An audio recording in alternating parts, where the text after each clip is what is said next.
Hey there, fellow horse lovers. Welcome back to the Daily Ride podcast. My name is Morgan. I am your host.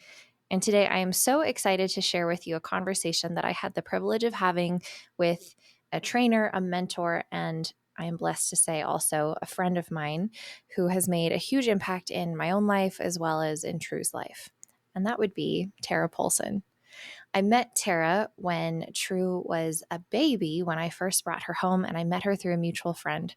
Although in the years since, I've come to find that I could have very easily met her through my polo family from over a decade ago because we have other mutual friends. Tara put True's first ride on her, and True spent 90 days of training with Tara with her when she was a 2-year-old, during which time I had the privilege of coming up to take a lesson with Tara and True every weekend to make sure that I was understanding what True was learning and how I could continue to support that and what I needed to learn in order to continue working with True after she came home from what we're now calling preschool with Tara. And the year since, I have also sent True back to Tara for a couple of weeks of training. I think the most recent was last fall when I was out of town on business. Tara has been a powerful influence on my life as well as in True's life. And Tara has also undertaken providing lessons for my family when they come into town, such as my cousins, and also providing lessons for my mom and dad, True's grandma and grandpa, as they are embracing their own horsemanship journey. I had such a wonderful time interviewing Tara that we talked for quite a while. So I have made the decision to break our conversation up into 2 different podcast episodes. Today will be the first episode of 2. And I hope you find this to be as much of a treat to listen to as I felt getting to speak with Tara. The Daily Ride podcast directly supports True Heart Healing, my nonprofit foundation that I created to help leverage the joy of equine companionship and the healing power of equine partnership to build stabilizing relationships, help facilitate learning and personal growth, discover hope, and find purpose. True Heart Healing is aimed to support veterans, service members, children with disabilities and/or life-altering illnesses, and their families. True and I would deeply appreciate your support.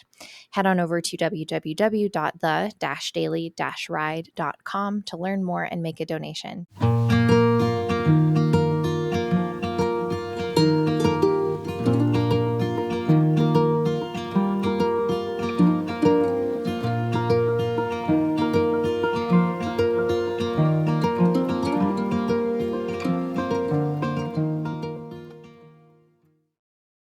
Thank you so much for joining me today, Tara. Can you start by maybe telling us how you got into horses and horsemanship and what led you to your passion for horses? Thanks again for having me, Morgan. I really appreciate being a part of your podcast. My parents both worked at Western Horseman magazine when I was really young, so it was definitely a lifestyle for us to be around horses and to have horses. My first pony was a little pony named Kitten, who I did everything on. She would, if I fell off, she would stop and wait for me to get back on. Trail rides, we would run up to the front, run back to the back, say hello, run up the hill, go jump over a log, and we got so much more ride time in than anyone else. Now my trail rides are a little bit different as I like to walk and make my horses walk. But even in my baby book, my first polo game, I was 6 weeks old watching my dad play at Kit Carson Riding Club. Back then it was cowboy polo. What is cowboy polo? Cowboy polo is with a Western saddle. It's very aggressive, a big, I don't know what kind of ball it is. Nylon ball, maybe. Very big, like bouncy, like almost like a four square ball type thing. And the mallets are completely different and the rules are different. It's crazy and intense. And obviously, I don't remember it a lot at that age, but my dad's continued to play polo, cowboy polo, um, until I was a teenager, probably. And then cowboy polo disappeared basically in Colorado. So it was a choice he had to make if he wanted to go to the regular world of polo, which includes English saddles. So it took him a little while, but polo was his passion. So he jumped right in and loved every second of it. So he's definitely the one who got me into polo. And then growing up, I also was a part of the 4-H horse project and Pikes Peak Rangerettes. Took a lot of lessons, went to a lot of clinics, and then college, I actually got more into polo with that. Very cool. And you went to CSU, correct? Yes, go Rams.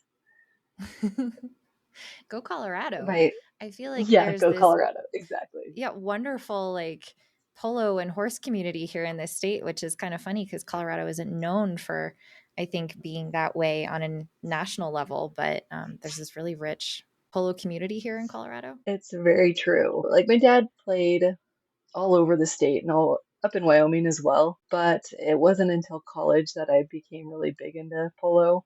I grew up showing a lot, open and 4-H shows, a little bit of paint shows, but that was my passion in high school. But getting to college, it kind of changed my perspective when I was able to train horses for CSU polo. I didn't make the varsity team that year, so it started my love for training, which I was able to do a little bit of in high school, but that definitely pushed that love of polo to a bigger mindset. So your dad first exposed you to polo, but it sounds like it quickly became a love that you had within yourself and you still play. So what keeps you playing now? And tell me about your polo string. Yes, polo became a huge passion at CSU. And like I said, I was able to train some horses up there, and I didn't make the varsity team that year, which I was really frustrated of. But of course, I wasn't passionate of it before I got there, so I had to move past that mentality wise and become better, have a better mindset of what I needed to do. But I ended up being at CSU for 5 years because the last 4 years I was able to play polo. It got me through college. You had to keep a good grade point average to be able to play club sport. It helped me graduate. I guess I ended up graduating with an equine science and ag business degree. Didn't think I was going to graduate college when I first got there. It's just a lot different than high school studying wise. I wanted to ride horses, I wanted to train horses. I had that passion, but my parents were like, take the classes that'll help you in the long run train horses. And that mindset, along with polo, allowed me to get my degree. That's amazing. Having this love for horses really helped you see that path through. Yep, yep. That's amazing. So, how does your polo world look these days? Yes, great question. I actually took about 10 years off after college just to raise some horses, start a life. Obviously, after college, you have to get a job and figure out how to pay for horses, let alone polo on top of it. So, but I had a couple homebreds, Callie and Delta. I bred and raised them, and it wasn't until my husband reminded me that I play polo and I have horses to play polo. So he gave me that confidence, I guess, to get back into this sport, get back into the game. We had a little, like it was up in LaPorte, Colorado, but some friends had a polo field, so we were playing. It was like after the 4th of July parade, they invited me over there and I taught 3 of my horses and then Marty, my heart horse, which we can talk about as well. But I was able to get back into polo. And then that led to being able to continue my love for it at Denver Polo Club with my young horses. I actually won the best string. I don't remember what year it is. It was probably 4 years ago. It was before shoulder surgery, but it was one of the most prestigious rewards I've ever won. You know, 2 of them were my homebreds, and 2 of them I got as 2-year-olds, Loretta and Lena. Made them into these amazing polo ponies. They're all quarter horses and paints, so none of them are thoroughbreds, but know the game, and I love every second of playing polo on. It sounds like you make a really great team with them too, which tells me you've probably instilled some of the love of that game with your horses too. Yes, for sure. Very cool. I'm so excited to see other paint horses out on the polo field because it makes me hope that one day that might be true. And you don't see very many paints out there. It's true. Loretta was one of the first that I saw, and that was, she's goodness 15 now, I think. But you see them more and more, as well as different colored horses, and it's not just the thoroughbred world. There are more appendix, more. I mean, there's even some Appaloosas, some Palominos. There's just so many different, like it's just a different mindset of what horses can play, especially in Colorado. Everyday type of polo instead of the big games. Obviously, the big games you're going to need the thoroughbreds and the faster horses, but Denver Polo Club's great at incorporating anyone who has a horse to be able to play polo. Yeah. Erica's really worked hard to make it inclusive. So True Heart definitely needs to play polo at some point of her Oh yeah. She's fast enough and she likes to zoom, life. so I think she'll enjoy it. I agree. You will have to mentor us both in that world when we're ready. She's almost old enough to start thinking about it. So, um, you have been such an amazing mentor to me. I know part of your current roles in the horse world involves a lot of mentorship, not just to me, but with some of the other hats that you wear. Who have been your mentors so far in your career? And then what does the mentorship that you do look like now? My mentor growing up was definitely my riding instructor. Her name's Trish Leone. My parents were in the same boat as so many other parents in the world that their kids don't listen to them. Their kids know more than they do, so on and so forth. So they were on a mission to find someone to help me learn how to ride. I was at that point of my life that I was riding every day. I had a horse D at the time that I rode so much they ended up having to buy me another horse because I just had that passion to ride that I needed more horses. So that got me to 2 horses. Now I have 8 horses. So it's crazy. It's a crazy world. It's a gateway drug. Yeah. Trish started giving me lessons, I think, when I was 13. And I took weekly lessons with her. I didn't have an arena at that point of my life. So we met in our cul-de-sac. It was a dirt cul-de-sac, big enough to do simple lead changes, lateral work, movement, like body control, all of it. But every single week, she would write down homework for me and leave it with me and expected me to work on my homework. And I've definitely incorporated that for my life now, but also anybody I'm grateful to be able to give lessons to or help train with.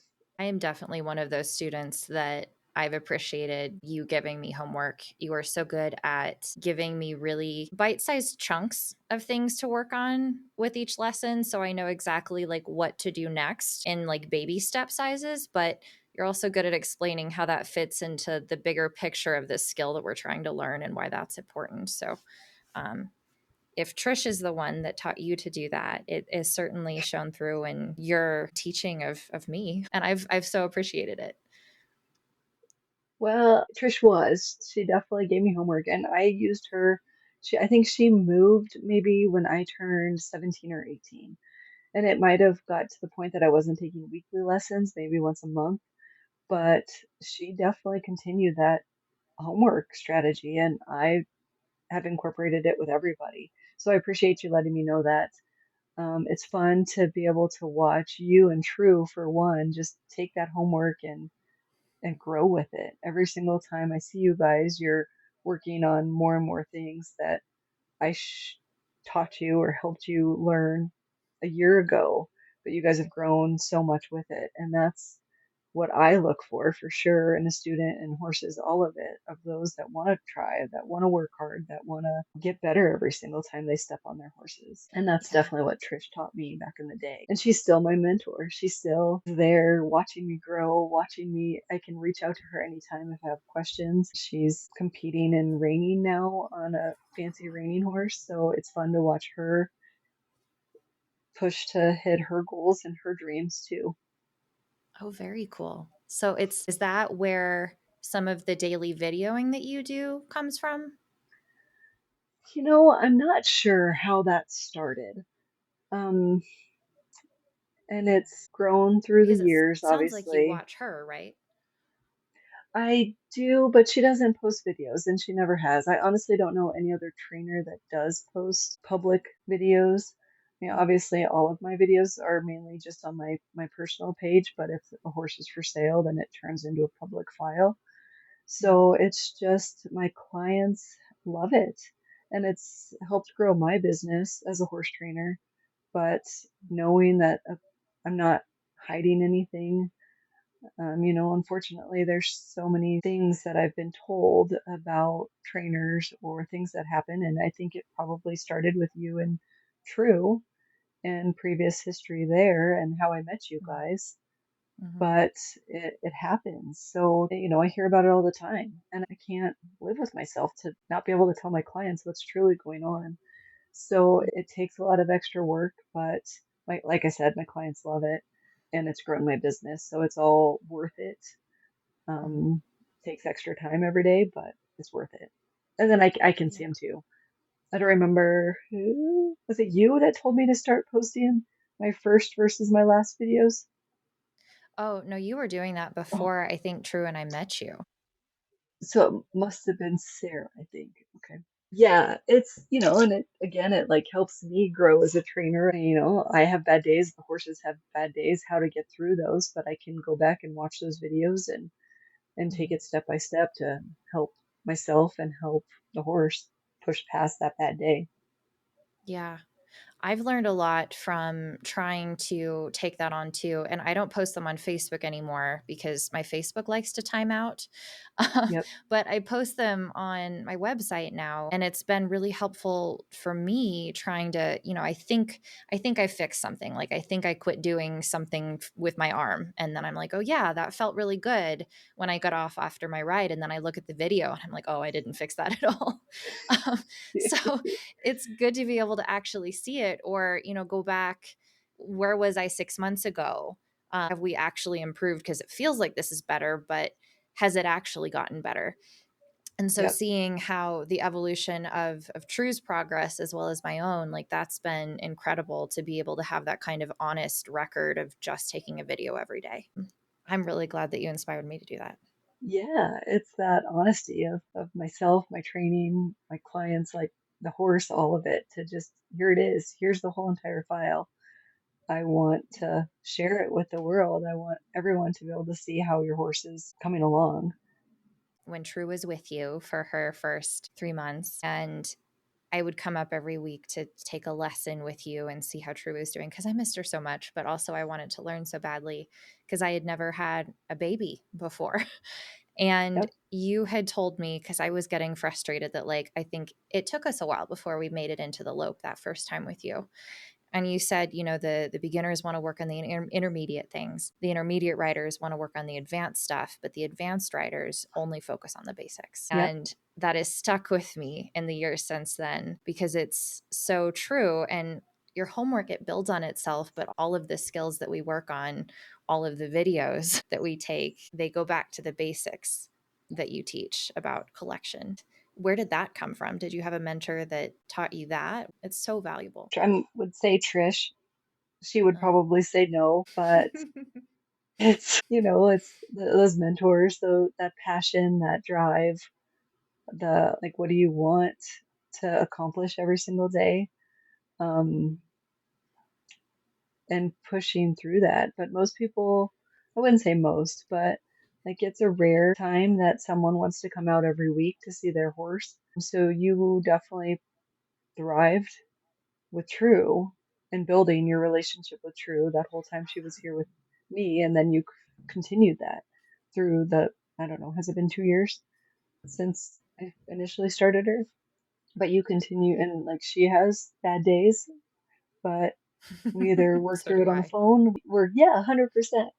But you've made her an incredible horse. So it's like that kind of aspect just is great to watch, that mindset that you wanted to do what's right for that baby and be there as she's growing, as she's learning. And so you could learn with her. And I don't want to train the horse for me. I want to train the horse for the client. So that's my biggest thing. So it's great when someone can come out and ride them so I can see where the holes are in the training. The horse might not be doing something for me that it's doing for the owner.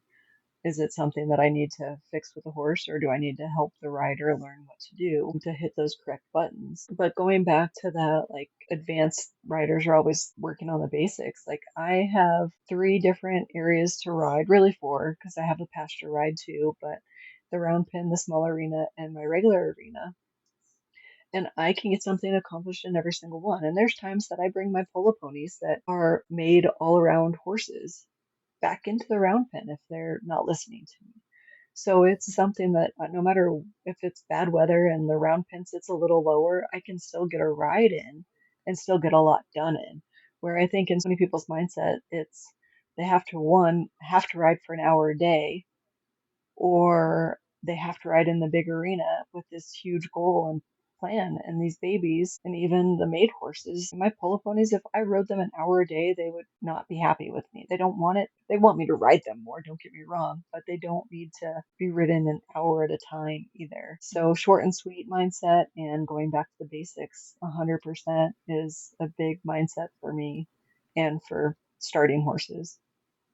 Yeah, that was something when I first got True, JD and the Richardson family had introduced me to you. And that was one of the first things that JD said because I was feeling quite overwhelmed. True was bigger, even as a baby, than the horse that I had gotten used to. And she's full of opinions. And that's what I love about her. But after she kicked the crap out of me, I was a little freaked out. And he said, just mess with her for 5 minutes a day. You don't need to come out for hours on the weekend. In fact, it's better if you just mess with her for a couple minutes every single day than if you come out and work her until she's sweaty on the weekends only. And that really resonated and I think was really in good alignment with you when I met you because you're like, I might only ride them 5-10 minutes a day. And that's really Yep. all they need because I'm not trying to like punish them or wear them out. I'm trying to teach them something. So I have to keep it Yes. short, especially when they're babies. Yes. And it's like if I ask for 10 different things, whether it's both leads, stop, back, lateral movement, and they do everything for me the first time I ask, I'm done for the day. That's Mhm. exactly what I want. That's what, especially with the babies, that I don't need to push them and push them and push them and get them frustrated and not want to come back in that arena the Mhm. next day or not want me to catch them the next day. Yeah. Yeah. They get to feel proud of themselves and know that they did it right. Yes, and me too. I'm proud of them too. I'm like, you just did everything I asked, 100%. We can be done Mhm. for the day. But I get questioned on that quite a bit for sure. That most people think I need, but most people don't necessarily ride every day. So if I ride 6 or 7 days a week, 5 days, it's and they're learning something every single day. In my mind, that's better than riding twice a week and for hours at a time. Mhm. Yeah, because what you think you're teaching isn't what you're actually teaching at that point. Yes. Yep. So you also teach a lot of humans things about horsemanship, and one of I think your more prominent roles, just from following your Facebook, is you are very involved with the rodeo queen community here in Colorado. Can you tell me about your role in Miss Rodeo Colorado and what does that all entail and how is that going? Sure. So my mom and I kind of giggle about it because she didn't get me the position for Miss Rodeo Colorado, but she definitely guided the way and shown me how many girls she could help through the Girl of the West program. So she's been the coordinator for the Girl of the West program at Pikes Peak West Rodeo for the past, I think it's 24 years. She's pushing to hit the 25 mark, I know. So she gave me that will and want to do something for this younger generation. I never was a rodeo queen, but being able to help them reach their goals, help them with their horsemanship, help them have that confidence, I can do. So to become on the Miss Rodeo Colorado committee, you have to volunteer for a couple of years. So I was helping a fashion show, helping a horsemanship, and then you have to apply and get voted in on. So it's a process to be a part of the committee, a very prestigious process because once you're on the committee, it's a pretty incredible journey. I hit my 10 years this year, so I got a really nice Miss Radio Colorado necklace that says 10 years on it. But in Wow. those 10 years, I've been able to help and coach and be a part of so many queens' lives because it's not just Miss Rodeo Colorado.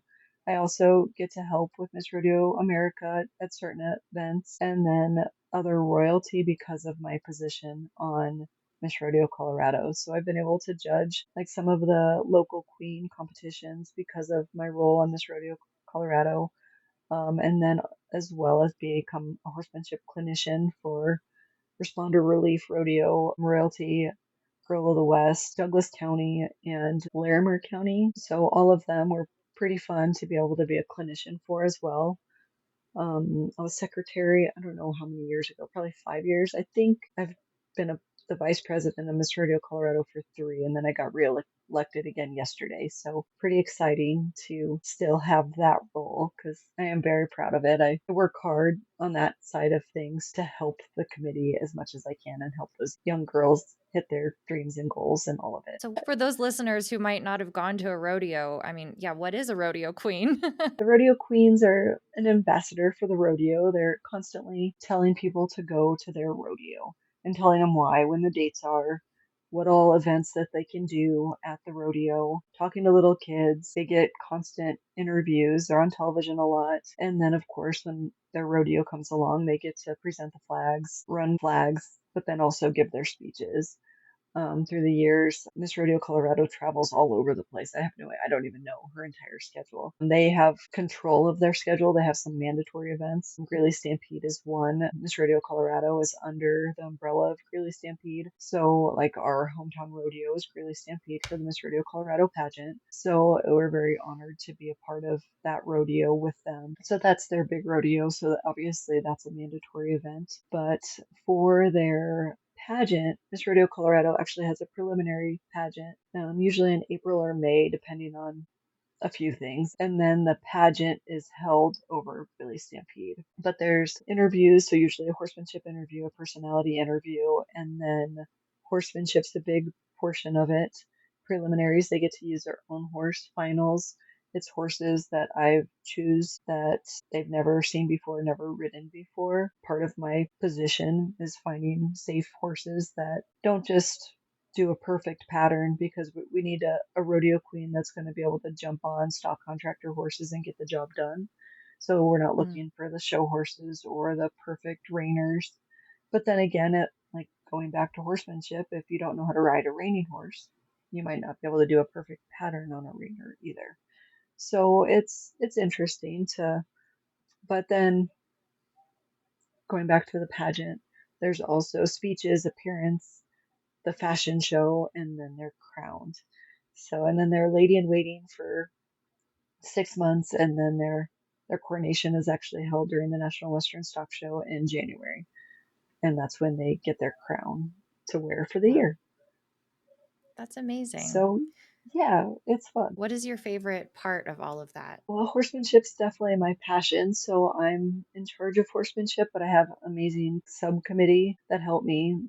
Two of my best friends that I've worked with for years between Purina and drill team stuff, all of it. I've just known them for a long time. And then on top of it, Miss Rodeo Colorado, Megan and Chelsea. So it's fun to work with them hand in hand with the horsemanship stuff as we do clinics too, a horsemanship clinic and then a regular clinic. It's grown into being able to help at National Western and NFR Open because of my role with Miss Rodeo Colorado.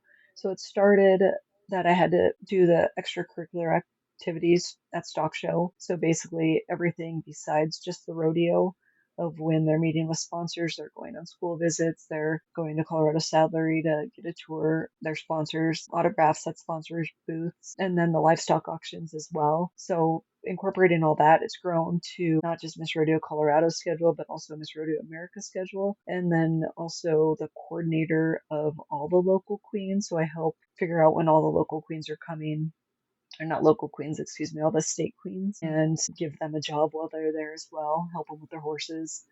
And then that's also grown for NFR Open. So both rodeos, I've been able to help with flags. Mark and I, my husband and I, get to basically hand the rodeo queens their flags for each rodeo production. I don't even know, 50 flags a rodeo.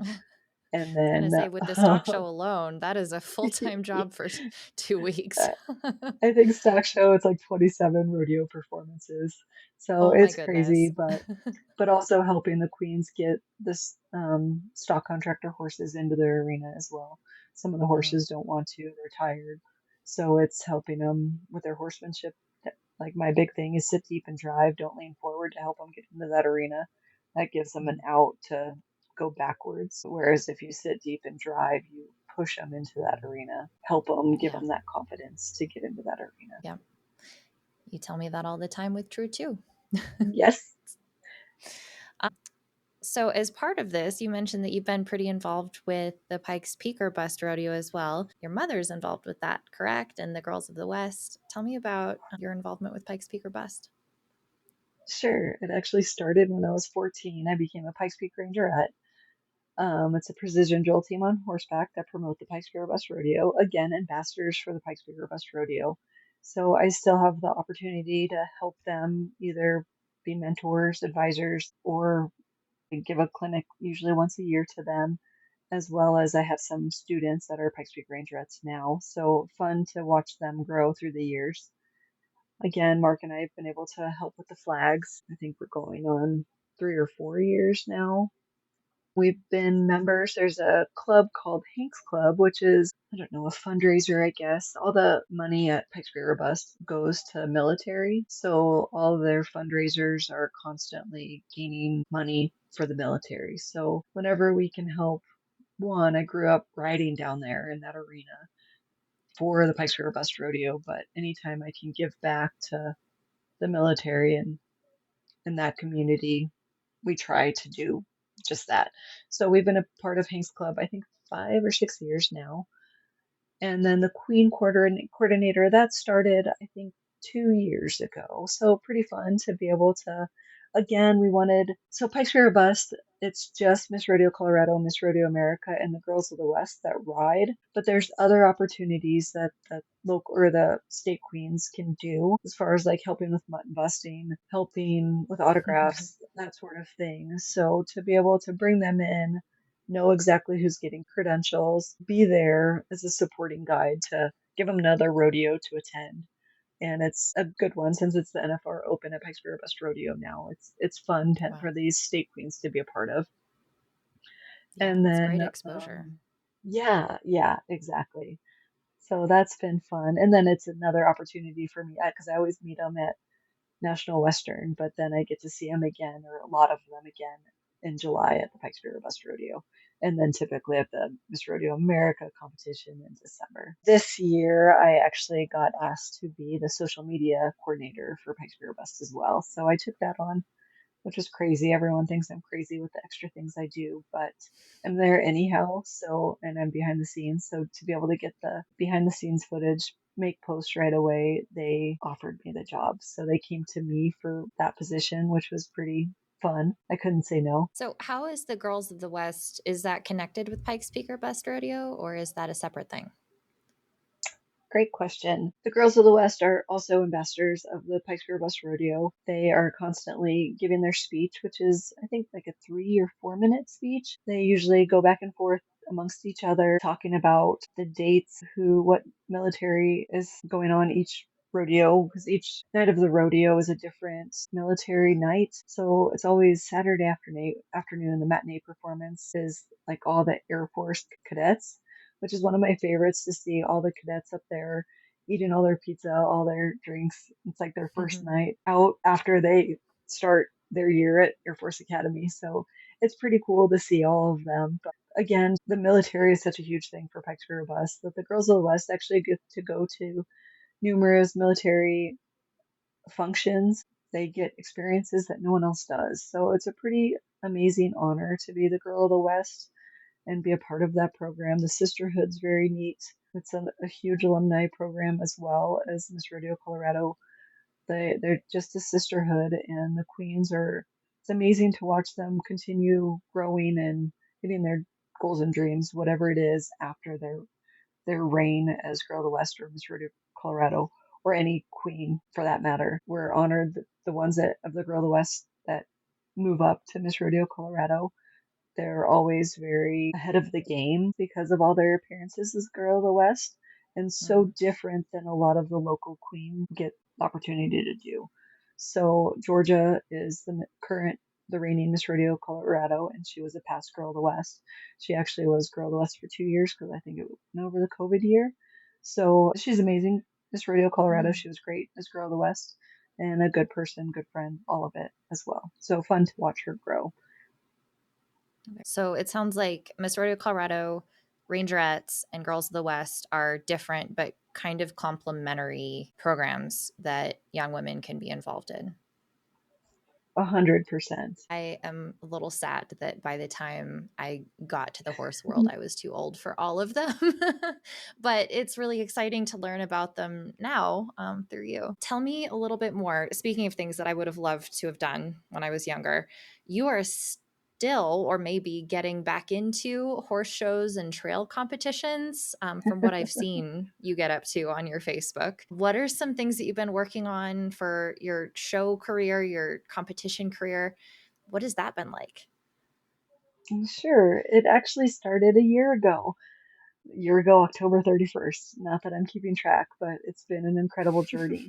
I've had numerous opportunities to train horses that have like show horse bloodlines, or in the future, they're gonna be a show horse. They're built and bred to be a show horse, but I usually start them as a 2-year old, 3-year old, and then they get moved along to someone else, or the owner takes them further or whatever. I just get them started. But as a teenager, I did a lot of horse shows, started my first 2-year old and made him an all around horse for English, Western, jumping, reining, all of it. And that definitely started my career in horse training. So getting back into it has been a huge honor. One of my clients the past few years, Julie Hilt, she had a couple horses in training, Appaloosas in training with me, Sophia and Willow, and she contacted Bambi's owner and told them they should bring Bambi to me. And so I got her in training a year ago. She's 7, and their biggest things that they wanted to work on was the trail course, lope overs mainly, and flying lead changes. We're still like, her flyings are better. They're just not to the point of the Western riding control worlds in the quarter horse worlds.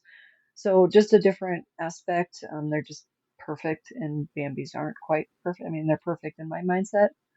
They But look the perfect. quarter horse, I know, the quarter horse shows is a whole different ball game. So we're still working on the flying lead changes, but trail has been huge. So we just started small with 1 or 2 lope overs along with other things too, and then it grew to what I had at home, which was like 4 logs and some cones. And so it was like a box. So I had 4 lope overs. And now I think I have 30 logs in the arena before this last show of Rocktoberfest. When I got the pattern, the patterns came out maybe a week and a half before. I didn't have enough poles, so I asked my husband if I took him for Taco Tuesday at Fuzzy's, if he would go to Home Depot and get me some more poles. Not that I Yeah. can't do it myself, but I need help. I need a lot of help, but that's besides the point. So we made it a date night and a fun excursion because it was huge to be able to get these extra poles for Bambi to go to Rocktoberfest. So prior to that, our first show was Heart of the Rockies.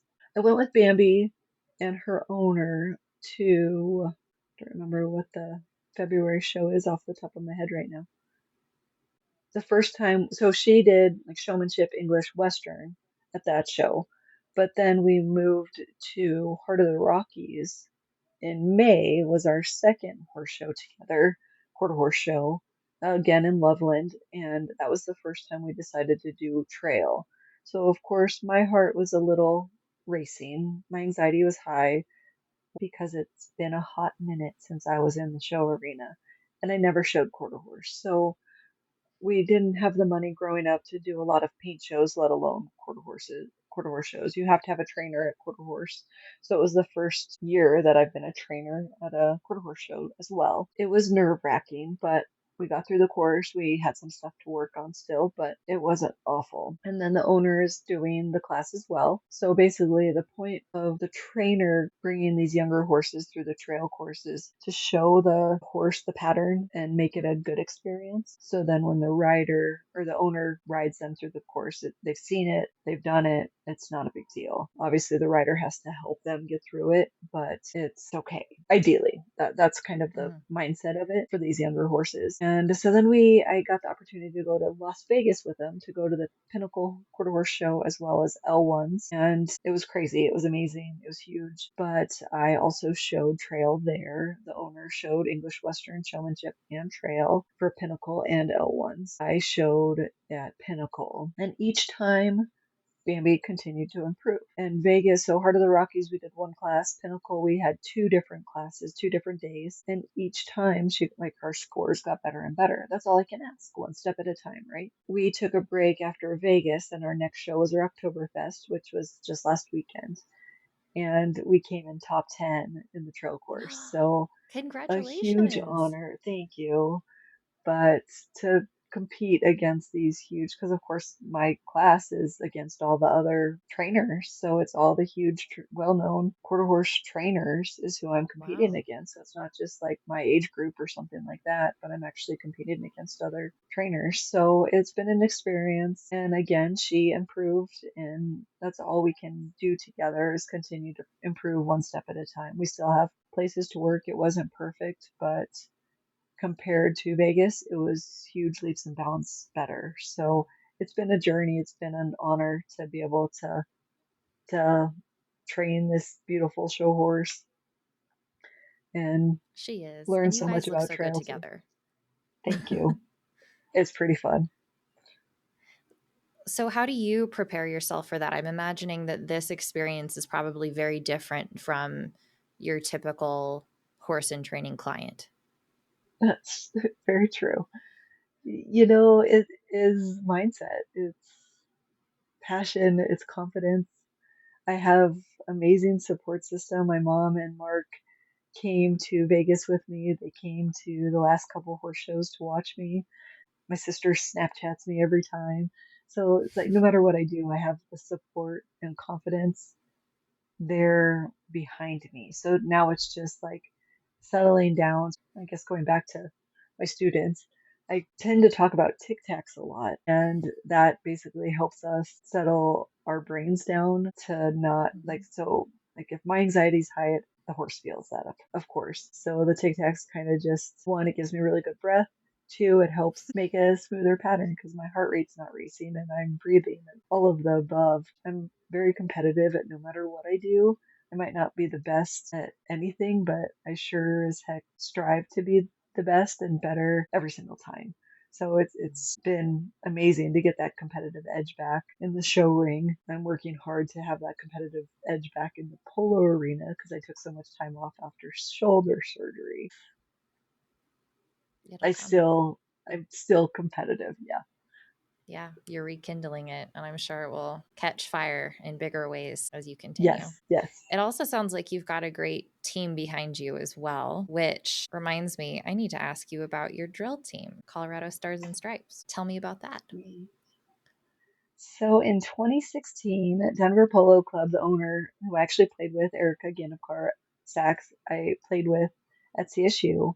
I've known her most of my life. My dad knew her dad, played polo with him back in the day, all of it. But she had a vision to have somebody present the colors during their big tournaments and asked me to be a part of that. So, of course, I don't do anything small. We created a team, started a nonprofit, and got a few sponsors to get us started because, of course, it's not easy to get these huge flags, get an outfit, get matching hats, matching boots, saddle pads, everything. You want everything to look nice when you're presenting the colors for a big crowd. So our first performance was Polo Fest at Denver Polo Club. There was 2,000 people in the crowd, and it was just Chelsea and I, my best friend and I. But we just started with two of us on the team. The next year we grew to 5 people, and now we currently are right around 10 people. We've obviously had some growing pains through the years of finding the right people for the job. We're the type of crew that we don't have time to practice every time or practice weekly. So we usually just practice the day of and make it happen. Mark and I are very strategic of who is a part of the team. We want good horsemanship, good people, good families, all of it, and very proud of what we've become. We've currently had the Greeley Stampede contract for the last 4 years, been able to perform at Denver Polo at Celebration of the Horse, which is usually the opening weekend for Denver Polo Club, but then other rodeos throughout the state, including Responder Relief, Douglas County, bull riding event, which is one of our favorites in Kiowa every year. Or, excuse me, it's the bronc riding event in Kiowa. and then a bull riding event in Castle Rock. So it's been an honor to just be a part of it. I mean, we started with just American and Colorado flags, and now we have military flag, a 9/11 flag. We started with country flags, different countries based on like what polo players were playing on the field for Denver Polo Club events, and it's just continues to grow. Blue line flag, like all of it. It's been a journey to find the right flags for our team. But then we also do military flags and different like Arapahoe County this year, we did a middle point. We did sponsor flags, but then we also did a mid rodeo performance. So we incorporated the military flags, which is always a huge honor to present the military flags. And then numerous parades as well. We usually start the year at the stock show parade and then do a lot of exceptional rodeos, which is a huge passion of ours too, with the disabled kiddos and get them around horses on or roping the dummies, the bull rider or bull riding man or whatever it's called, dummy. So it's been pretty fun to be at those events as well. I think I remember seeing that you had posted something about up at CSU Temple Grandin's Children with Disabilities event Yeah. that was in partnership with Miss Rodeo Colorado. Or It was so that one's usually right at during the National Western Stock Show in January, but Temple Grandin has that new facility now in Denver. It's beautiful and always so fun to see Temple Grandin there and get pictures with her, just be a part of those events. And then this year we were also a part of the Exceptional Rodeo down at Douglas County as well. So got to very cool. see the same people and just different schools and students that were able to attend. That's wonderful. There's such a community in the horse world, and it's Yes. rich with experiences like that. It's really cool to Yep. see. And that's, I need to do a shout out to our sponsors too, just because it is like who you know and the horse community and helping them grow their business somehow, shape, or form, whether it's a tag on Facebook or a picture, whatever it is. But like we couldn't do what we do without our sponsors. And we started with just a few. Glacier Energies, my stepdad, he's a huge supporter no matter what I do, but has helped our team, Colorado Stars and Stripes, and continues to every single year. This year we got Shaps, so a pretty cool investment, but a huge investment. So finding the Wow. sponsors, doing the legwork to actually be able to afford Shaps was a huge task. But then Cowgirl Maid and UBS. UBS, I actually play polo with one of the gentleman who owns UBS. So he's been a part of our sponsorship team, our partnership. Like I always call it our sponsors partners as we help each other out type thing. But then each year we just continue to grow. Cinch is a huge sponsor of ours. Dan Post Boots, and Colorado Saddlery. We have saddle pads, rust collars, and bridles and spurs from them. Just every year they're so amazing to help us out. Strawberry Roan Mercantile is who made our shaps for us. And then Kathy's show equipment, I've known her for forever. Going back to Small Worlds, I've known her forever back when Denver Market was in Denver. But now I get to see her at horse shows. But she has done our buckles for Colorado Stars and Stripes. So, and then Garrison Insurance has been great to work with for our insurance needs for the team as well. Horse insurance? It's actually like and National Western Stock Show is the first to ask for it, but as well as Greeley Stampede, actually, I have to give them our insurance information and I have to carry insurance on the team, Oh, riding horses. Being, yeah, so that's definitely a big expense for us every year is to make sure and it starts our year off. So getting the sponsorship money right away to be able to pay our insurance. very cool. Just personal curiosity there. Yeah, no, it's the things I've learned for sure. Okay. Now that we've established that you are like the horse Wonder Woman, what about your personal horsemanship journey and personal development are you able to share with us? For example, who were your biggest influences or mentors that you had when you were developing your skills as a horse trainer and rider? Sure, I've already talked about Trish, and like I said, she's still such a huge part of my life. I appreciate her every single second of the day. So grateful for her. But then another mentor is Tim Unsicker, and I haven't kept in touch with him by any means, but I had a horse given to me. It's actually my stepdad's horse. As a 2-year old, he stuck his foot in a 10-foot panel and drug it 500 feet or something, and Oh my basically tried to gosh. cut his foot off. Yes. So the vet wanted David to put him down. David didn't want to, so had an Indian friend come out, or the Indian friend came out. I don't know how it started, but basically healed him from the inside out. So I got CJ was Cracker Jacks was the horse's name, but I got him maybe as an 8-year old. So he was started as a 2-year old, and I probably got him as an 8-year old after he was like completely healed. And he would run me into the trees and the fence. And I was a teenager and didn't know how to handle it. So I needed help, and that must have been after Trish moved away, maybe. I'm not sure, but I not sure how we got involved with Tim Unzerker's training program. He was training horses, reining horses, I think, at the time. Now he does more of like the ranch horse aspect of things from what I've followed him on Facebook. But so he had him in training for probably 2 weeks and then ended up getting hurt. So he couldn't ride anymore. So I actually had the opportunity to not only ride CJ, but ride numerous other reining horses and horses he had in training because he wasn't physically able to ride. So I learned so much. I don't know if I was there for like another month or just a couple weeks, but like the memories are huge in my mind of what I learned from him and was able to take CJ further. I mean, I ended up showing him at county fair and state fair because Marty was lame at the time. So we definitely pushed through that. And then on top of pushing through that, I learned so much. So pretty cool for sure. And Very definitely cool. someone I'm very thankful of. Yeah.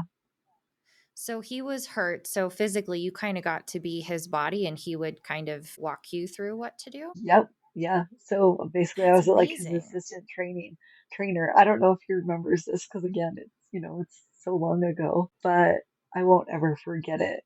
Very passionate about it, and just the opportunity to not only learn on my own horses and get those because I don't know if I was going daily or weekly, but definitely riding a lot when I was there. So had that opportunity to be assistant trainer for him for a few weeks. What an amazing opportunity. I'm sure that stuck with you. Yes, If hopefully he'll listen to this podcast. I know. I'll have to tag him in it for sure. I hope you've enjoyed part 1 of 2 of my conversation with Tara Polson. Please stay tuned for part 2 of 2 being released in the next few weeks. Thank you so much for being here with us. And as always, enjoy the ride.